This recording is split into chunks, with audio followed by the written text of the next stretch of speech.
Friends, welcome back to the daily soap update. आज रात अनुपमा के सीरियल में क्या होने वाला है हम आपको इस वीडियो में बताएंगे।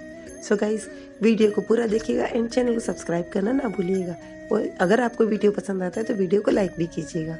सो गाइस, कल के एपिसोड में हम लोगों ने देखा था कि राखी दवे वॉशिंग मशीन लेकर आती है, बहुत तमाशा होता है। इसके बाद में वनराज राखी दवे को वहाँ से भेज देता है और अनुपमा के लिए नई वॉशिंग मशीन लेकर आता है, जो देखकर अनुपमा को गुस्सा आती है और वो जाकर वनराज से बात करती है और वहीं पर एपिसोड खत्म हो जाता है। आज के एपिसोड की शुरुआत भी दोनों की बातचीत से होगी। वनराज उससे कहेगा कि अनुपमा, जो भी कुछ हुआ है उस चीज़ के लिए मैं शर्मिंदा हूँ और मैं अब यहीं पर अपने परिवार के पास में लौट आया हूँ और मैं यहीं पर रहना चाहता हूँ, अपने परिवार के साथ, अपने बच्चों के साथ और तुम्हारे साथ। ये बात सुनकर अनुपमा को गुस्सा आती है। अनुपमा कहती है, मैं कोई खिलौना नहीं हूँ कि जब मन हुआ तब उठा लिया, जब मन हुआ फेंक दिया। खिलौना बोल नहीं सकता है, अपनी फीलिंग बता नहीं सकता है, लेकिन मैं बोल सकती हूँ और मैं आपसे कह सकती हूँ कि मुझे अपनी ज़िंदगी से निकालने का फ़ैसला आपका था। मुझे छोड़कर किसी और औरत के पास जाने का फ़ैसला आपका था, लेकिन आपके पास ना लौटने का फ़ैसला सिर्फ मेरा होगा। और कहती है कि वॉशिंग मशीन तो मैं रख लूँगी, लेकिन इंस्टॉलमेंट के साथ उसके सारे पैसे मैं आपको लौटा दूँगी। और यही बात बोलकर गुस्से में वहाँ से चली जाती है। ये सारी बातें भाभी सुन लेती है और भाभी अनुपमा के पीछे पीछे जाती है। और उधर दिखाते हैं वनराज मन में सोचता है, हम दोनों अनुपमा एक ही छत के नीचे रहते हैं, लेकिन हम दोनों में फासले बहुत ज़्यादा हैं जिसे मैं मिटाकर ही रहूँगा। उधर अनुपमा जैसे गुस्से में वॉशिंग मशीन के पास आती है और वहाँ पर समर आता है। समर बोलता है, वाओ रॉक स्टार, नई वॉशिंग मशीन। और अनुपमा का थोड़ा सा उतरा हुआ मुँह देखकर पूछता है, क्या हुआ? तो वो बोलती है, कुछ भी नहीं हुआ, लेकिन वो वापस से मेरी ज़िंदगी में आना चाहते हैं और मैं उन्हें अपनी ज़िंदगी में वापस नहीं आने दूंगी। समर इसके पहले कुछ बोलता है, इतने में बाहर जाती है और वो बोलती, तू पागल हो गई है? जो हाथ रखे पति तेरे पास आ रहा है और तू उसे सोतन के पास जाने दे रही है। हर जगह पत्नी को ही झुकना पड़ता है। जो भी कुछ हुआ उस चीज़ के लिए उसे उसकी गलती की सज़ा बहुत अच्छे से मिली है। मैंने थप्पड़ मारा, तेरे बापूजी ने उसे घर से निकाला और तो उसे भगवान ने भी सज़ा दे दी, इतना बड़ा एक्सीडेंट कर दिया। अब तू क्या उसकी जान लेना चाहती है? बापूजी बार बार लीला को चुप करने का कहते और बोलते, अगर तेरी जैसी माँ ही इस दुनिया में रहे तो सारे बच्चे वनराज जैसे ही निकले। तो लीला बोलती है, आपको सारी गलती मेरी दिख रही है, मैं तो सिर्फ चाहती हूँ कि इन दोनों का परिवार फिर से जुड़ जाए। आज यदि वनराज को अपनी गलती का एहसास हो गया है तो क्या गलत है, उसे माफ़ कर दो। आज नहीं कल तुझे उसे माफ़ तो करना ही पड़ेगा, लेकिन कितनी अच्छी बात है कि उसे उसकी गलती का एहसास पहले ही हो गया है। और वही सब बातें करती है। बापूजी गुस्से में आते हैं और लीला को अंदर लेकर जाते हैं। समर अनुपमा से कहता है, मम्मी जो भी हो सोच समझ कर डिसीजन लेना और आपके हर डिसीजन में मैं आपके साथ हूँ, आप इस चीज़ की चिंता मत करना। और कहता है, आप एक काम कीजिए, सारी बातें मिस्टर शाह से क्लियर कर लीजिए। तो अनुपमा बोलती, हाँ मुझे भी लगता है कि सारी बातें एक बार फिर से क्लियर करनी ही पड़ेगी। उधर दिखाते हैं जब वनराज अनुपमा के बारे में सोचता है तो उसे काव्या के घर की डोरबेल बजती हुई सुनाई देती है, जिसे वो विंडो में आकर देखता है तो देखता है अनिरुद्ध रहता है। काव्या गेट खोलती है, उसे अंदर बुलाती है, जैसे गेट बंद करती है वो वनराज को देखती है और गेट बंद कर देती है और मन में सोचती है कि वनराज, तुम्हारे इस नेचर ने मुझे भी किसी भी डिसीजन पर पहुंचने के लिए मजबूर कर दिया है। मैं तुमसे बहुत प्यार करती हूँ, इसलिए मुझे ये डिसीजन लेना पड़ेगा। और वनराज वहीं पर खड़ा खड़ा देखता रहता है और मन में सोचता है कि अनिरुद्ध क्यों आया होगा।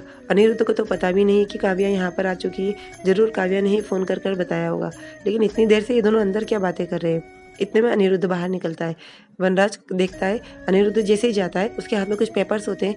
काव्या वनराज की तरफ देखती है और उसे वॉइस मैसेज भेजती है कि क्या आज शाम को हम लोग मिल सकते हैं, अनिरुद्ध के मैटर में कुछ ज़रूरी बात करना है। और वनराज भी उसे ओके बोल देता है। उधर समर और नंदिनी को दिखाते हैं, दोनों पार्क में होते हैं और नंदिनी अपनी डायरी में कुछ समर के बारे में लिखती रहती है। इतने में समर आ जाता है, इसे देता है स्ट्रॉबेरी मिल्क शेक और जैसे ही देता है तो नंदिनी अपनी डायरी बंद कर देती है। समर ये देख लेता है और बोलता है कि तुम्हारी इस डायरी के पन्ने में एक पन्ने पे मेरा भी नाम है। नंदिनी बोलती, तुम्हें कैसे पता? तो वो बताता है कि आपकी तुम्हारी डायरी मैंने पढ़ ली थी एक बार, लेकिन दोस्त से कुछ छुपाया नहीं जाता, इसलिए मैं तुम्हें बता रहा हूँ। तो नंदिनी को गुस्सा आता है, वो उसे रोकने की कोशिश करता है और नंदिनी उसे गुस्से में डांट कर वहाँ से चली जाती है।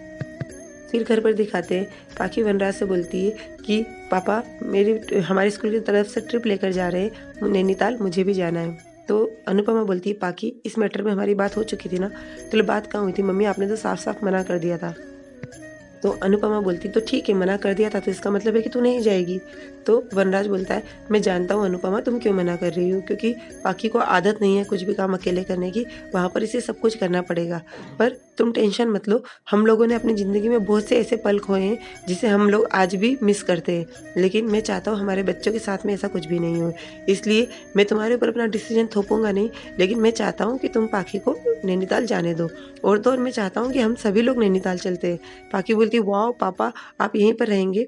तो वो बोलता हाँ मैं यहीं रहूँगा, सभी लोग चलते दो तीन दिन के लिए, सभी को अच्छा लगेगा। बापूजी से फेस देखते और लीला बोलती है कि देखा मैंने तो आपसे कहा था ना मेरा बेटा सुधर चुका है, देखो कितना अच्छा है। जैसे ये सब बातें होती है, ये बातें सुनकर अनुपमा किचन में आ जाती है। किंजल भी पीछे पीछे आती है और बोलती है मम्मी क्या हुआ? तो अनुपमा बोलती है कुछ नहीं। तो वो बोलती है कि मैं समझ सकती हूँ कि अभी आपके ऊपर क्या बीत रही है। आप एक काम कीजिए, सुबह बा ने आपको बहाने से मंदिर भेजा था, अब आज आप मंदिर चले जाइए, क्योंकि जहाँ पर मन को शांति मिलती है वहीं पर अच्छा लगता है, और मैं जानती हूँ कि आपको शांति सिर्फ कान्हा जी के मंदिर में ही मिलेगी। तो आप वहाँ पर चले जाइए, आपका मन भी शांत हो जाएगा और आपको थोड़ा अच्छा भी लगेगा। अनुपमा बोलती है ठीक है शाम को चली जाऊँगी। ये सारी बातें वनराज सुन लेता है और वनराज मन में सोचता है आज मैं अपने दिल की बात अनुपमा को कहकर ही रहूँगा, लेकिन शाम को तो मुझे काव्या से भी मिलना है। फिर बाद में सोचता है काव्या की बात तो बाद में भी सुन लूँगा, लेकिन अभी अनुपमा से अपने दिल की बात कहना बहुत ज़रूरी है, इसलिए शाम को मैं भी मंदिर जाऊँगा। उधर मंदिर में दिखाते हैं अनुपमा जैसे ही हाथ जोड़कर आंखें बंद करती है और आंखें खोलती है, देखती तो भी पास में वनराज होता है। वो खड़ी होती है और बोलती आप यहाँ? तो वनराज बोलता है हाँ मुझे तुमसे कुछ बात करनी है। वो जैसे जाने लग जाती है, इतने में पंडित जी आते और पंडित जी उसे थाली देते और बोलते अरे वाह वनराज जी आप भी यहाँ पर आए। वनराज उसके पैर पड़ता है, बोलता है तुम दोनों की जोड़ी हमेशा सलामत बनी रहे। वो दोनों जैसे ही जाने लग जाते हैं तो पंडित जी रोकते हुए बोलते अनुपमा बेटा आज शुक्रवार है, माता को सिंदूर चढ़ा कर जाओ। अनुपमा जैसे सिंदूर चढ़ाने जाती है तो वनराज बोलता है तुमने तो सिंदूर चढ़ा दिया, अब एक रस्म मैं भी करूँगा। और जैसे सिंदूर हाथ में लेकर अनुपमा की मांग भरने जाता है, अनुपमा उसका हाथ पकड़ लेती है और वहीं पर एपिसोड खत्म हो जाता है। कल के एपिसोड में दिखाएंगे कि अनुपमा वनराज को मना कर देगी और काव्या उसे बोलेगी कि मैं तुम्हारे इस नेचर से अब मैं सोचती हूँ कि मुझे भी अनिरुद्ध को एक चांस देना चाहिए।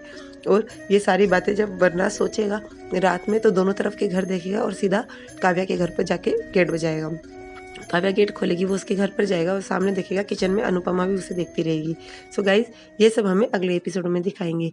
सो और आगे की अपडेट के लिए डेली सोप अपडेट से जुड़े रहिएगा। हम लोग कल फिर मिलेंगे नए एपिसोड में, तब तक के लिए take care and bye bye.